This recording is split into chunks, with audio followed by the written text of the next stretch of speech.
അനംഗദേശത്തെ രൂപസേനൻ എന്ന രാജാവിൻ്റെ പുത്രൻ കൃശാനുവും മഗധരാജ്യത്തിലെ മഗധേശ്വരൻ്റെ പുത്രിയായ ചന്ദ്രവതിയുമായുള്ള വിവാഹം അത്യാഡംബരപൂർവ്വം നടക്കുന്നു.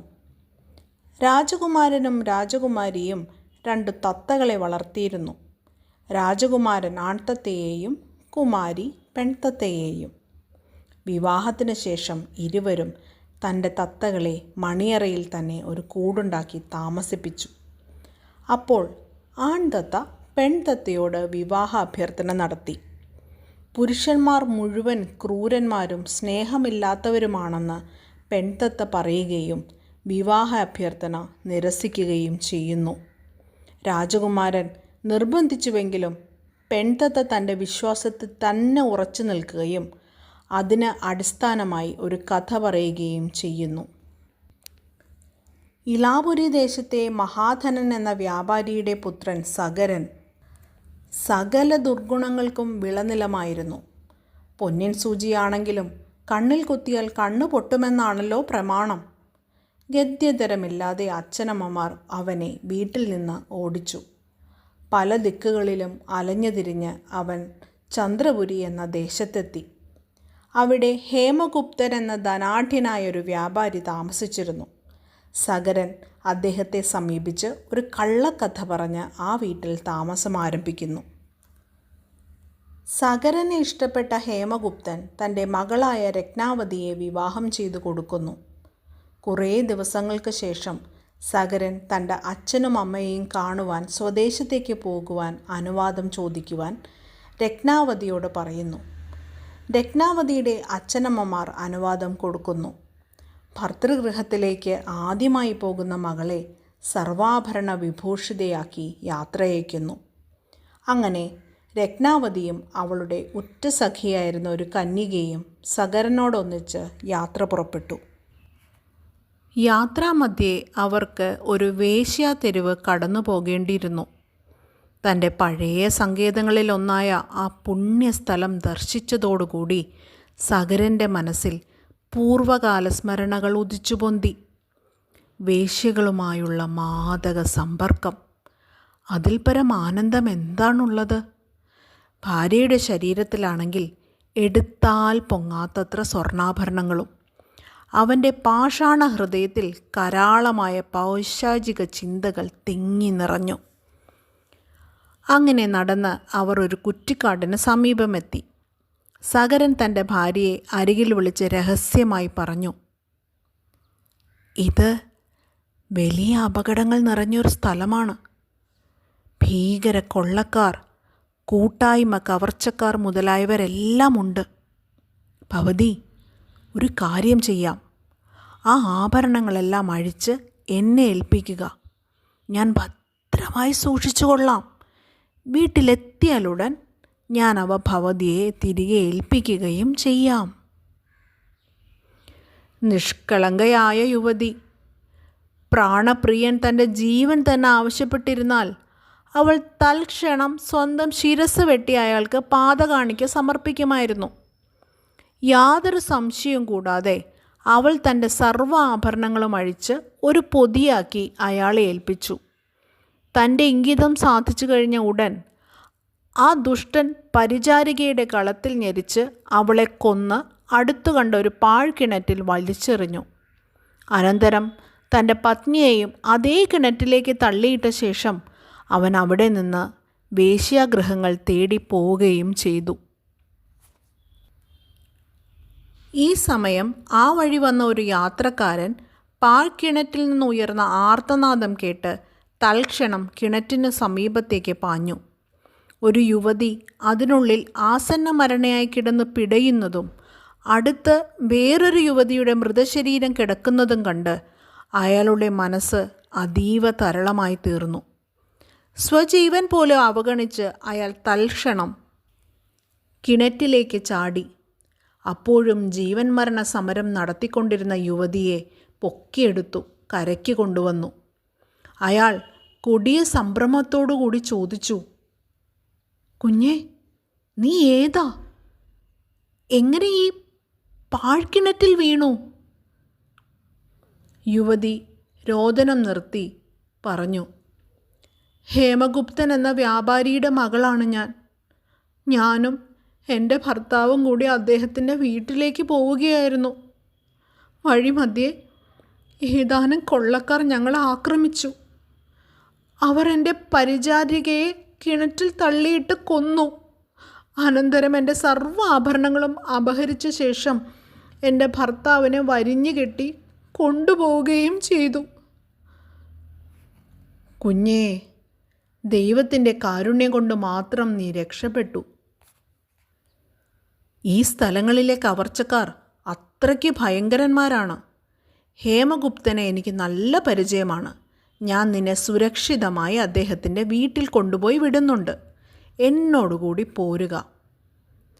ഇപ്രകാരം പറഞ്ഞ് ആ ദയാലുവായ പഥികൻ ഉടൻ തന്നെ അവളെ കൂട്ടിക്കൊണ്ടുപോയി അവളുടെ വീട്ടിലെത്തിക്കുകയും ചെയ്തു. അവൾ നേരെ തൻ്റെ മാതാപിതാക്കളുടെ സമീപത്തേക്ക് പോയി. ഈ അപ്രതീക്ഷിത കാഴ്ച കണ്ട് എന്തെന്നില്ലാത്ത സംഭ്രമത്തോടുകൂടി അവർ ചോദിച്ചു, എന്ത്? നമ്മുടെ മകളല്ലേ ഇത്? നിനക്ക് എന്ത് സംഭവിച്ചു കുഞ്ഞേ? അവൾ അപ്പോഴും കിടുകിട വിറയ്ക്കുന്നുണ്ടായിരുന്നു. ഒടുവിൽ രോദനം ഒട്ട് ശമിപ്പിച്ചുകൊണ്ട് അവൾ പറഞ്ഞു, വഴിമധ്യേ ആയുധപാണികളായ ഒരു സംഘം കവർച്ചക്കാർ ഞങ്ങളെ കൊള്ളയടിച്ചു. ഞങ്ങളുടെ കൂടെ വന്നിരുന്ന പരിചാരികയെ അവർ ഒരു പാഴ്കിണറ്റിൽ തള്ളിയിട്ട് കൊന്നു. അതിനുശേഷം അവരെൻ്റെ സർവ്വ ആഭരണങ്ങളും അഴിച്ചെടുത്ത ശേഷം എൻ്റെ ഭർത്താവിനെ വരിഞ്ഞു കെട്ടി എവിടേക്കോ കൊണ്ടുപോവുകയും ചെയ്തു. കിണറ്റിൽ കരയിൽ നിലവിളിച്ചു കൊണ്ടുനിന്ന എന്നെ ഇതാ ഈ പരമദയാലു ഇങ്ങോട്ട് കൂട്ടിക്കൊണ്ടു വന്നതാണ്. ഇതിൽ കൂടുതലായി എനിക്ക് യാതൊരു അറിവുമില്ല അച്ഛാ. ഈ പരമദാരുണമായ വിവരം ശ്രവിച്ച വ്യാപാരി പറഞ്ഞു, എല്ലാം ദൈവത്തിൻ്റെ അപാരമായ കാരുണ്യം.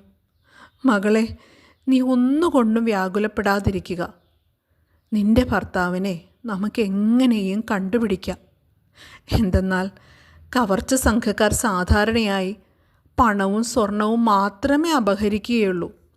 നിന്റെ ഭർത്താവ് ഇപ്പോഴും ജീവനോട് കൂടി ഇരിപ്പുണ്ടെന്ന് തന്നെ ധൈര്യമായി വിശ്വസിക്കുക. ഭാര്യയെ ചതിച്ച് ആഭരണങ്ങളും പണവും തട്ടിക്കൊണ്ടുപോയ സഗരൻ ഒരു വേശ്യയുടെ വീട്ടിൽ താമസമുറപ്പിച്ചു. കുറേ നാൾ അവൻ മദനാനന്ദ മകരന്തം അനായാസം ഭുജിച്ച് നിർവൃതി കൊണ്ടു. അപ്പോഴേക്കും അവൻ്റെ പക്കലുണ്ടായിരുന്ന സ്വർണ്ണാഭരണങ്ങളും പണവും മുഴുവൻ വേശ്യ കൈപ്പെടുത്തിയിരുന്നു. അനന്തരം ചവച്ചു തുപ്പുന്ന കരിമ്പിൻ ചണ്ടി പോലെ അവൾ അവനെ വീട്ടിൽ നിന്ന് പുറത്താക്കുകയും ചെയ്തു. അവൻ ഏതാനും ദിവസം പലയിടത്തും അലഞ്ഞു നടന്നു. ഒരു നേരത്തെ ആഹാരം പോലും ലഭിക്കാതെ വൻ നരക ദുരന്തം തന്നെ അനുഭവിച്ചു. ഒടുവിൽ എന്തും വരട്ടെ എന്ന് വിചാരിച്ച് ഭാര്യാഗൃഹത്തിലേക്ക് പുറപ്പെട്ടു. ഇടറുന്ന പാദങ്ങൾ അവനെ ഒരു വിധത്തിൽ അവിടെ കൊണ്ടുപോയി എത്തിച്ചു. ഹാ, എന്തൊരു അപ്രതീക്ഷിതമായ കാഴ്ചയാണ് അവൻ കണ്ടത്! പാഴ്കിണറ്റിൽ വീണു മരിച്ചു പോയിരിക്കുമെന്ന് കരുതപ്പെട്ട സ്വന്തം ഭാര്യതാ അവനെ നോക്കി പുഞ്ചിരി തൂകുന്നു, പുളകം കൊള്ളുന്നു, അവൻ്റെ സവിധത്തിലേക്ക് പാഞ്ഞെത്തുന്നു. അവളുടെ തരളമായ പത്നി ഹൃദയം തിരുതിരെ തുടിച്ചു. അവൾ ചിന്തിച്ചു, അദ്ദേഹത്തിന് മനോവേദന ഉളവാക്കുന്ന യാതൊരു വാക്കും യാതൊരുവിധ പെരുമാറ്റവും എന്നിൽ നിന്നുണ്ടാകരുത്. എൻ്റെ ഹൃദയം നിറഞ്ഞു തുളുമ്പുന്ന പതിപ്രേമവും സഹനശക്തിയും അദ്ദേഹത്തിന് അനന്തമായ ആശ്വാസമരുളണം. പശ്ചാത്താപ ചിന്ത പോലും അദ്ദേഹത്തിൻ്റെ മനസ്സിലുണ്ടാവാൻ അവസരം കൊടുക്കരുത് ഞാൻ. അവൾ ഓടി ഭർതൃസവിധത്തിൽ അണഞ്ഞു. കരവല്ലികൾ സ്വഭർത്താവിൻ്റെ ഗളം ചുറ്റിയണച്ചു. അനന്തരം അവൾ പറഞ്ഞു, പ്രിയപ്പെട്ട ഭർത്താവേ, അങ്ങ് ഒന്നുകൊണ്ടും വിഷാദിക്കരുത്. നമ്മുടെ മാർഗമധ്യേ ആയുധപാണികളായ കൂട്ടായ്മ കവർച്ചക്കാർ നമ്മെ കടന്നാക്രമിച്ച് എൻ്റെ പരിചാരികയെ കിണറ്റിൽ തള്ളിയിട്ട് കൊന്ന ശേഷം അവർ എൻ്റെ സർവ്വ ആഭരണങ്ങളും അപഹരിച്ചുവെന്നും അനന്തരം അവർ അങ്ങയെ വരിഞ്ഞു കെട്ടി കൊണ്ടുപോയെന്നും ഒക്കെയാണ് ഞാൻ അച്ഛനെ പറഞ്ഞ് വിശ്വസിപ്പിച്ചിരിക്കുന്നത്. അതേ കഥ തന്നെ അങ്ങും അച്ഛനോട് പറയണം. അങ്ങ് ഒന്നുകൊണ്ടും വിഷമിക്കരുത്. ഈ ഭവനം അങ്ങയുടെ സ്വന്തമാണെന്ന് പൂർണ്ണമായി വിശ്വസിച്ചു കൊള്ളുക. ഞാൻ അങ്ങയുടെ ദാസിയും. ഇപ്രകാരം പറഞ്ഞ് അവൾ ഭവനത്തിനുള്ളിലേക്ക് കടന്നു ചെന്ന് അല്പസമയത്തിനുള്ളിൽ തൻ്റെ മാതാപിതാക്കളുമായി മടങ്ങിയെത്തി. ഹേമഗുപ്തൻ തൻ്റെ മരുമകനെ ചേർത്ത് പിടിച്ച് ചുംബിച്ച് ആനന്ദ കണ്ണീർ പൊഴിച്ചു. ഇതിനകം തന്നെ മുൻപറഞ്ഞ വിധത്തിലൊരു കെട്ടുകഥ രത്നാവതി സ്വപിതാവിനെ പറഞ്ഞു വിശ്വസിപ്പിച്ചിരുന്നതിനാൽ അദ്ദേഹത്തിന് തൻ്റെ മരുമകനെ ഒരു വിധത്തിലും സംശയിക്കാൻ കാരണമുണ്ടായിരുന്നില്ല. ചുരുക്കി പറഞ്ഞാൽ ഒരു ദിവസം ശാന്തി വിളയാടുന്ന ആ വിസ്തൃത ഭവനത്തിൽ ഒരു ആനന്ദ മഹോത്സവത്തിൻ്റെ പ്രതീതി ഉളവാക്കുമാറ് എല്ലാവരും സന്തോഷിച്ചെന്ന് പറഞ്ഞാൽ മതിയല്ലോ. സഗരൻ ഭാര്യഗൃഹത്തിൽ തന്നെ താമസമുറപ്പിച്ചു. ദിവസങ്ങൾ കടന്നുപോയി. തൻ്റെ പുത്രിയുടെ നഷ്ടപ്പെട്ട ആഭരണങ്ങളുടെ സ്ഥാനത്ത് അവയേക്കാൾ വിശിഷ്ടങ്ങളായ ആഭരണങ്ങൾ വൃദ്ധൻ സജ്ജീകരിച്ചു നൽകി. പുത്രിക്കും മരുമകനും യാതൊരു അല്ലലും ഉണ്ടാകാതിരിക്കാൻ അദ്ദേഹം പ്രത്യേക ശ്രദ്ധ ചെലുത്തിയിരുന്നതിനാൽ പൂർവ്വകാലത്തെ കരാളമായ സംഭവസ്മരണകൾ അവരുടെ ചിന്തകളിൽ നിന്ന് എന്നേക്കുമായി ഒഴിഞ്ഞു മാറുകയും ചെയ്തു. ദിവസങ്ങൾ കടന്നുപോയി. ഒരു രാത്രി സഗരൻ സ്വപത്നിയോടൊന്നിച്ച് ഒരേ മഞ്ചത്തിൽ ശയിച്ചിരിക്കുകയായിരുന്നു. സ്വൈര്യസല്ലാപങ്ങളും മറ്റും കഴിഞ്ഞ് രത്നാവതി ക്ഷീണം കൊണ്ട് ഉറങ്ങിപ്പോയി. കുറേ കഴിഞ്ഞ് അവൻ ശ്വാസശബ്ദം പോലും അമർത്തിക്കൊണ്ട് സാവധാനം എഴുന്നേറ്റു. കാരണം സഗരന് ഉറക്കം വന്നില്ല. അപ്പോഴും രത്നാവതി ഗാഠനിദ്രയിൽ തന്നെ. സഗരനൊരു പിശാചായി മാറി. അവൻ താൻ ഗൂഢമായി കരുതിയിരുന്ന ഒരു കഠാര കുത്തിയിറക്കി സ്വപത്നിയെ കൊന്നു. അനന്തരം അവളുടെ സർവ്വ ആഭരണങ്ങളും കഴറ്റിയെടുത്ത് ഒരു നിമിഷം പോലും അവിടെ തങ്ങി നിൽക്കാതെ വെളിയിലേക്ക് കടന്നു. കൂരിരുട്ടിലൂടെ നീന്തി നിമിഷ നേരത്തിൽ അവിടെ നിന്ന് അപ്രത്യക്ഷനാകുകയും ചെയ്തു. പെൺതത്ത ഇപ്രകാരം തൻ്റെ കഥ അവസാനിപ്പിച്ചു. അനന്തരം അല്പനേരത്തെ വിരാമത്തിന് ശേഷം അവൾ തുടർന്നു. ഇതുകൊണ്ടാണ് ഞാൻ പറഞ്ഞത് പുരുഷന്മാരെ രാപ്പകൽ വിശ്വസിക്കരുതെന്ന്. സ്വാർത്ഥ ദുർമൂർത്തികളായ അവരുടെ ഹൃദയത്തിൽ സ്നേഹമൊന്നൊരു വികാരമേയില്ല. സ്വന്തം സുഖത്തിനു വേണ്ടി അവർ എന്ത് പൈശാചിക കൃത്യവും അനുഷ്ഠിക്കും. എന്താ ഇപ്പോൾ ബോധ്യമായില്ലേ? ഇതുകൊണ്ടാണ് ഞാൻ പറഞ്ഞത് എനിക്ക് ആൺവർഗത്തിൻ്റെ പേരിൽ യാതൊരു വിശ്വാസവുമില്ല, അവരുമായുള്ള ബന്ധവും വേണ്ട എന്ന് പറഞ്ഞത്. ഇത് കേട്ട കൃശാനു രാജകുമാരൻ ആൺതത്തയെ അഭിസംബോധന ചെയ്തു. അല്ലയോ പ്രിയപ്പെട്ട തത്തേ, പെൺതത്ത പറഞ്ഞ ഹൃദയസ്പൃക്കായ കഥ നീ കേട്ടിരിക്കുമല്ലോ. പുരുഷന്മാരെ ഒരു തരത്തിലും വിശ്വസിക്കരുതെന്ന് അവൾ എത്ര വിദഗ്ധമായി സമർത്ഥിച്ചിരിക്കുന്നു. ഇതിനെതിരായി നിനക്കെന്താണ് പറയാനുള്ളത്? ഇത് കേട്ട ആൺതത്ത ആവേശത്തോടുകൂടി വേറൊരു കഥ പറയാൻ ആരംഭിച്ചു. എൻ്റെ അഭിപ്രായവും ഒരു കഥ കൊണ്ട് തന്നെ സമർത്ഥിക്കാം. പണ്ട് ഭീമപുരം എന്ന ദേശത്ത് ധർമ്മപാലൻ എന്നൊരു വലിയ വ്യാപാരി ഉണ്ടായിരുന്നു. അടുത്തുള്ള രാജ്യമായ രാജഗിരിയിലെ വ്യാപാരിയുടെ പുത്രിയായ മനോരഞ്ജിനി എന്ന യുവതിയെയാണ് ധർമ്മപാലൻ വിവാഹം കഴിച്ചിരുന്നത്. വധൂവരന്മാർ തമ്മിൽ പ്രായം കൊണ്ട് വലിയ അന്തരമുണ്ടായിരുന്നു. അയാൾക്ക് 40ഉം അവൾക്ക് 20ഉം. ധർമ്മപാലൻ കൂടെ വ്യാപാര സംബന്ധമായ കാര്യങ്ങൾക്കായി അയൽദേശങ്ങളിലേക്ക് പോകുക പതിവായിരുന്നു. ആഴ്ചകളും ചിലപ്പോൾ മാസങ്ങളും വർഷങ്ങൾ തന്നെയും കഴിഞ്ഞാണ് അയാൾ നാട്ടിലെത്തുക. ഈ കാലങ്ങളിൽ രഞ്ജിനി തൻ്റെ പിതാവിൻ്റെ കൂടെ താമസിക്കുന്നതും പതിവായിരുന്നു. അങ്ങനെയിരിക്കെ ഒരു പ്രാവശ്യം ധർമ്മപാലൻ കച്ചവടത്തിനായി വിദേശത്തു പോയി. 6 മാസം പല ദിക്കുകളിലായി സഞ്ചരിച്ചു. അതിനിടയിൽ പിതാവിൻ്റെ വീട്ടിൽ താമസിച്ചിരുന്ന മനോരഞ്ജിനി സമീപത്തുകാരനായൊരു യുവാവിൻ്റെ പേരിൽ അനുരക്തയായി ചമഞ്ഞു. ആദ്യം പരമരഹസ്യമായി തുടങ്ങിയ ഈ അഭിനിവേശം കാലക്രമത്തിൽ അങ്ങാടിയിൽ പരസ്യമായി തുടങ്ങി. മനോരഞ്ജനിക്ക് ഒരു നിമിഷമെങ്കിലും കാമുകനെ കാണാതെ ജീവിക്കുക ദുസ്സഹമായി തീർന്നു. അവൾ തൻ്റെ വിശ്വസ്ത സഖിയായ വേറൊരു യുവതിയെ കൂട്ടുപിടിച്ച് അവളെ തൻ്റെ ഹൃദയഭാരം അറിയിച്ചു.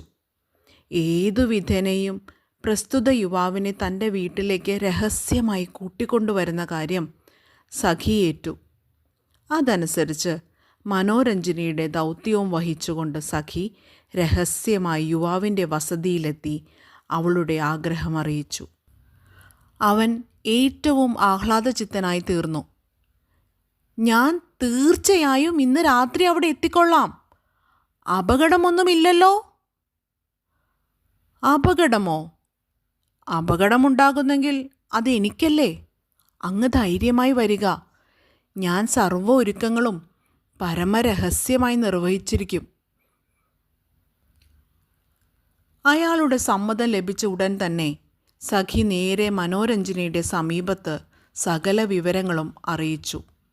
അവൾ പറഞ്ഞു, എൻ്റെ വിശ്വസ്ത മിത്രമേ, നിന്റെ സഹായം ഞാൻ ഒരിക്കലും മറക്കുകയില്ല. നീ നേരെ വീട്ടിലേക്ക് പോകുക.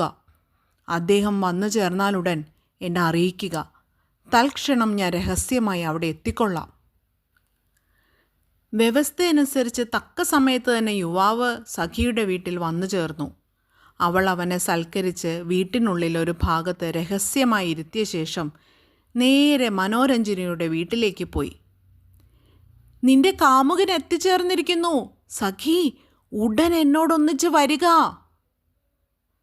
പ്രേമവും ഭീതിയും ഏകകാലത്തിൽ മനോരഞ്ജനിയുടെ ചിത്തത്തിൽ ഉദിച്ചു. ഒടുവിൽ പ്രേമം തന്നെ വിജയിച്ചു.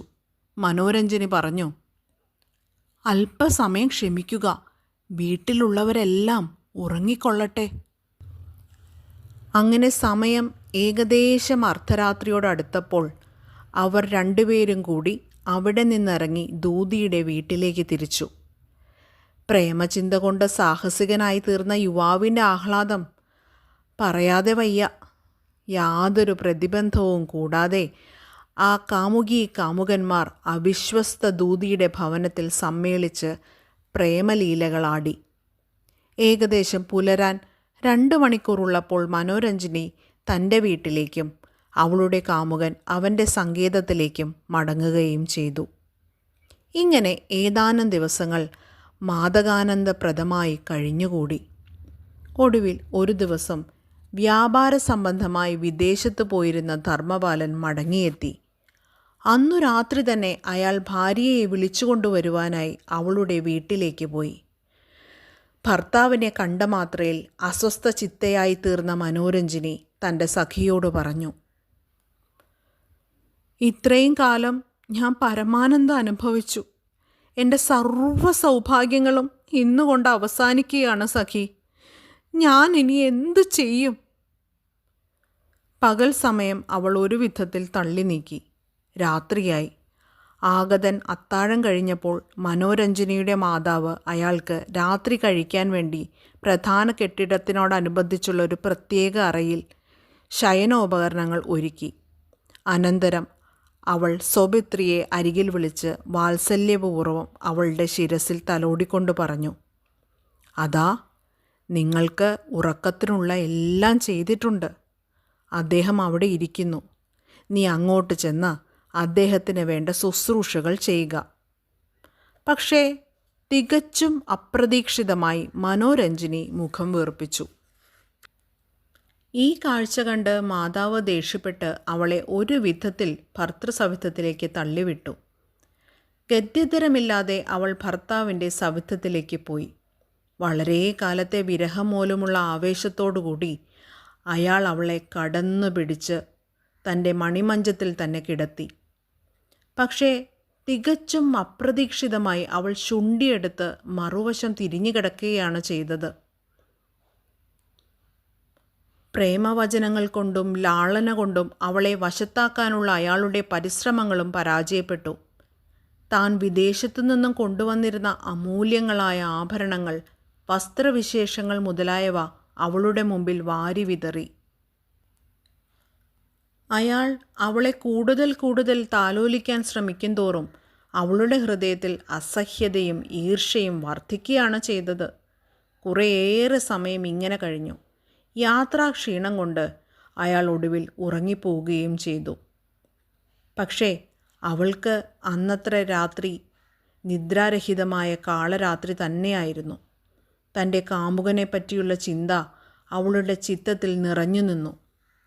ഭർത്താവ് ഗാഠനിദ്രയിലാണെന്ന് ബോധ്യപ്പെട്ടപ്പോൾ അവൾ നിശബ്ദമായി മഞ്ചത്തിൽ നിന്ന് എഴുന്നേറ്റു.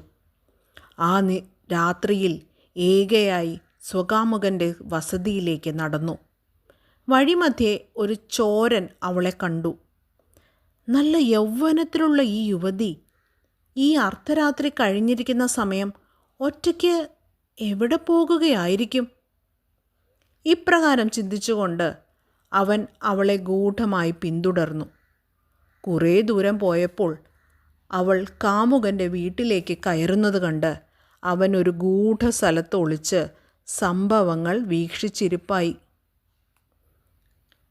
ഇതേ സമയം യുവതിയുടെ കാമുകനായ യുവാവാകട്ടെ സർപ്പദർശനമേറ്റ് സ്വഭവനത്തിൽ മരിച്ചു കിടക്കുകയായിരുന്നു. ഉറക്കമായിരിക്കുമെന്ന് കരുതി അനിയന്ത്രിതമായ കാമാവേശത്തോടുകൂടി അവൾ ആ മൃതശരീരത്തെ കടന്നു പിടിച്ച് ഗാഠാശ്ലേഷ്യം ചെയ്തു. വിളിച്ചുണർത്താൻ ശ്രമിച്ചു. മധുരമധുരമായ പ്രേമവചനങ്ങൾ ഉച്ചരിച്ചു. യാതൊരു ഫലവുമുണ്ടായില്ല. പതിയിരുന്ന ചോരൻ ഈ രംഗം രഹസ്യമായി സൂക്ഷിച്ച് വീക്ഷിക്കുകയായിരുന്നു.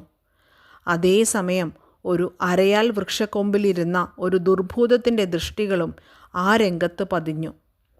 പരമസുന്ദരിയായ ആ മനുഷ്യസ്ത്രീയെ കണ്ടപ്പോൾ അവൻ്റെ ഹൃദയത്തിൽ കാമവികാരങ്ങൾ ആളിക്കത്തി. അവൻ വൃക്ഷത്തിൽ നിന്നിറങ്ങി ഭവനത്തിലേക്ക് പ്രവേശിച്ച് തൻ്റെ മായശക്തി കൊണ്ട് അവളുമായി കാമലീലകൾ നടത്തി.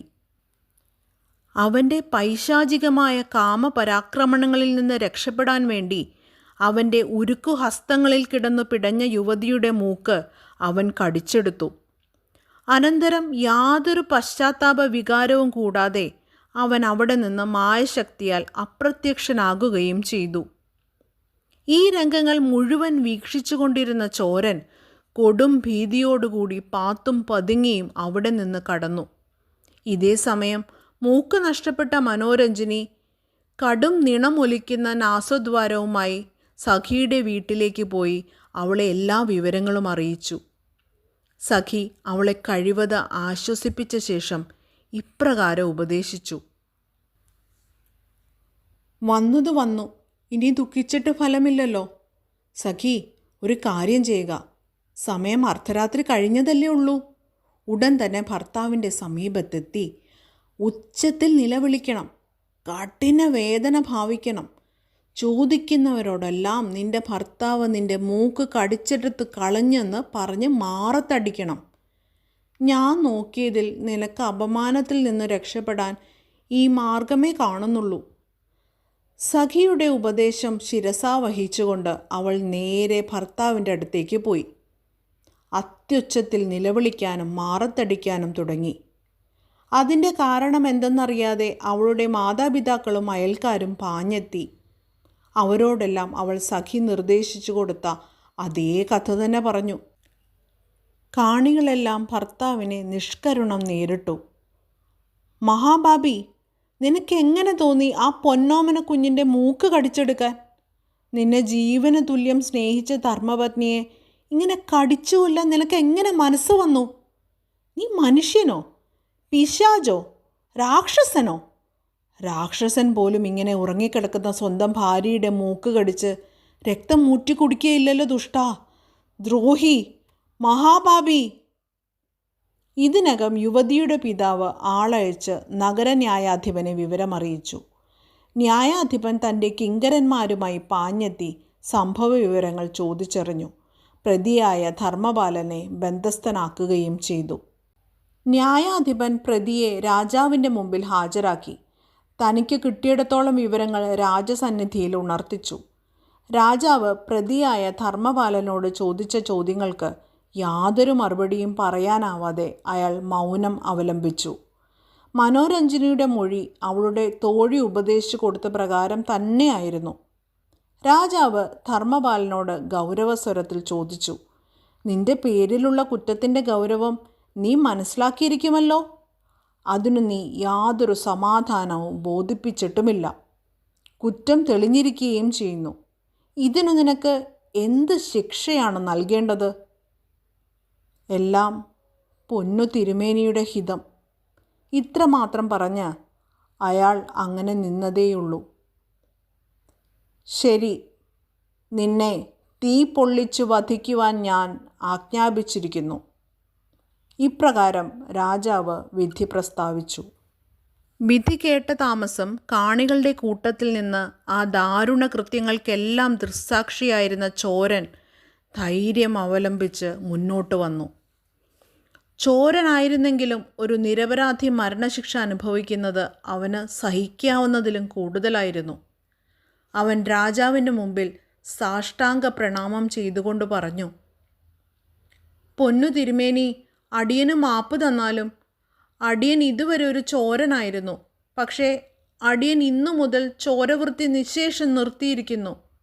ഈ പ്രതി തികച്ചും നിരപരാധിയാണ്. ഈ സംഭവം മുഴുവൻ സ്വന്തം കണ്ണുകൊണ്ട് അടിയൻ കണ്ടതാണ് പ്രഭോ. തിരുവുള്ളമുണ്ടെങ്കിൽ അടിയൻ സകല വിവരങ്ങളും ബോധിപ്പിക്കാം. രാജകൽപ്പന അനുസരിച്ച് അവൻ സകല വസ്തുതകളും രാജാവിനെ അറിയിച്ചു. പ്രതിയായ ധർമ്മപാലൻ തികച്ചും നിരപരാധിയാണെന്ന് അദ്ദേഹത്തിന് ബോധ്യപ്പെട്ടു. അദ്ദേഹം ധർമ്മപാലനും ചോരനും ഉചിതമായ പാരിതോഷികങ്ങൾ നൽകി യാത്രയാക്കി. അനന്തരം അദ്ദേഹം മനോരഞ്ജനയുടെ നേർക്ക് തിരിഞ്ഞു. നിന്നെപ്പോലുള്ളവർ സ്ത്രീവർഗത്തിനു തന്നെ അപമാനമാണ്. നിന്നെ ജീവനിലുപരിയായി സ്നേഹിച്ച ത്യാഗമൂർത്തിയായ നിന്റെ ഭർത്താവിനോട് ഇത്രയ്ക്ക് പൈശാചികമായ വിശ്വാസവഞ്ചനയും ക്രൂരതയുമാണ് നീ ചെയ്തിട്ടുള്ളത്. അനന്തരം അദ്ദേഹം രാജകിങ്കരന്മാരിൽ 2 പേരെ അരികിൽ വിളിച്ച് ആജ്ഞാപിച്ചു, ഈ ഭയങ്കര രാക്ഷസിയുടെ മുഖം മുഴുവൻ കീലടിക്കുക, അവളുടെ ശിരസ് മുണ്ഡനം ചെയ്യുക, അവളെ ഒരു കഴുതപ്പുറത്ത് പിൻഭാഗം നോക്കിയിരുത്തി നഗരപ്രദക്ഷിണം നടത്തിയ ശേഷം സ്വതന്ത്രയായി വിട്ടേക്കുക. അതിൽ കുറഞ്ഞ യാതൊരു ശിക്ഷ കൊണ്ടും രാജനീതി സംതൃപ്തി അടയുകയില്ല. ആൺതത്ത ഇങ്ങനെ ആ കഥ പറഞ്ഞ് തീർത്ത ശേഷം തുടർന്നു, ഇതുകൊണ്ടാണ് സ്ത്രീകളെ ഒരിക്കലും വിശ്വസിക്കരുതെന്ന് ഞാൻ പറയുന്നത്. നാഗത്തിൽ നരകം സൃഷ്ടിക്കുന്ന പിശാചുക്കളാണിവർ. അതുകൊണ്ട് തന്നെ സ്ത്രീലോകവുമായി യാതൊരു ബന്ധവും ഞാൻ ഇഷ്ടപ്പെടുന്നില്ല. ഇത്രയും പറഞ്ഞു തീർത്തതിന് ശേഷം വേതാളം വിക്രമാദിത്യനോട് ചോദിച്ചു, അല്ലയോ രാജാവേ, ഇവരിൽ ആർക്കാണ് കൂടുതൽ പാപം? സ്ത്രീയെ ചതിച്ച പുരുഷനോ പുരുഷനെ ചതിച്ച സ്ത്രീക്കോ? സ്ത്രീ തന്നെ, സംശയമില്ല, വിക്രമാദിത്യൻ മറുപടി പറഞ്ഞു.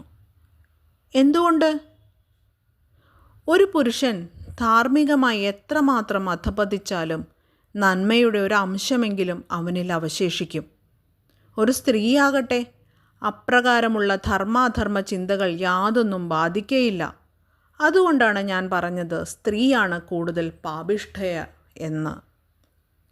ഈ വാക്കുകൾ കേട്ടയുടൻ വേതാളം ബന്ധനവിമുക്തനായി പൂർവ്വസ്ഥാനം പ്രാപിച്ചു. പതിവ് പോലെ വിക്രമാദിത്യൻ അവനെ പിന്തുടർന്ന് ബന്ധിച്ച് തോളിലേറ്റി കൊണ്ടുവന്നു. അപ്പോൾ വേതാളം പിന്നെയും കഥ പറയുകയുണ്ടായി. എല്ലാവർക്കും ഈ കഥ വളരെയേറെ ഇഷ്ടപ്പെട്ടുവെന്ന് കരുതുന്നു. ഇഷ്ടപ്പെട്ടുവെങ്കിൽ ലൈക്ക് ചെയ്യുക, മറ്റുള്ളവരുമായി ഷെയർ ചെയ്യുക, ഞങ്ങളുടെ ചാനൽ സബ്സ്ക്രൈബ് ചെയ്യുക.